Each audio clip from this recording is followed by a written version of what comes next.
Well, we mustn't sell ourselves short. We're still a very strong country, a strong economy. We have the fifth, sixth biggest military in the world. We have those seats at the United Nations and the G7. So we shouldn't sell ourselves short. We need to play a more muscular role, and we are out of the European Union now, but poised to be a partner with the United States, with Australia, with the other democracies. So we are well placed, and we shouldn't beat ourselves up all the time. Well, Brexit was a revealing moment, yes. We needed, it stripped away some of the veneer and the pretense, and it meant that we really had to look to our particular strengths and work on them. And that's my regret about Brexit, is we haven't really seen the opportunities that we were promised under Brexit. But it was a moment of, it was the end of the illusion, if you like. And it means now increasingly we've got to look within ourselves to be a successful country. Well, experience. I think we've had some very young leaders. Experience and leaders who are prepared to get out in front sometimes of public opinion, even in front of their own party, and to convey some sense of optimism. If you look at the really good leaders, really strong leaders, Reagan, Thatcher, perhaps even Tony Blair at the beginning, they were able to get out there and convey a sense of where the country should be going, and to do so reasonably optimistically.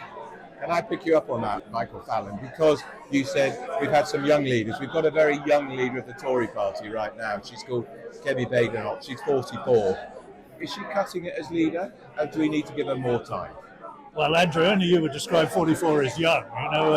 These things are relative. I think Margaret Thatcher took over when she was barely 50, if I recall. 49. 49, thank you. So there you are. I don't think exactly how old she is makes a difference. She's been a minister. She's served at a relatively important level in previous governments, and she has time. She has 3 or 4 years to learn your trade. I think the weaker ones are the ones who've been pitched straight into it, who've never been ministers before. I think of my friend Boris Johnson, for example. In many ways a charismatic person, but he had no ministerial experience. He'd never been even a junior minister, and he'd certainly never served in the cabinet. And I think that's a disadvantage. She has ministerial experience, and she has time, as Margaret Thatcher had, in opposition, to learn more and more of the ropes.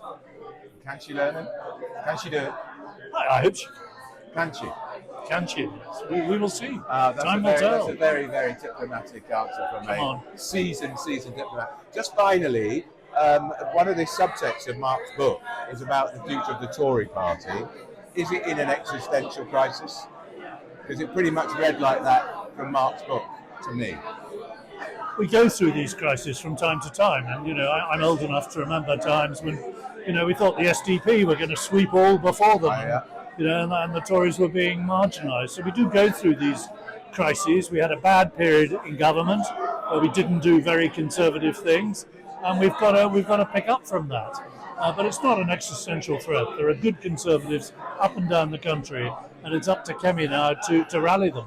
All right.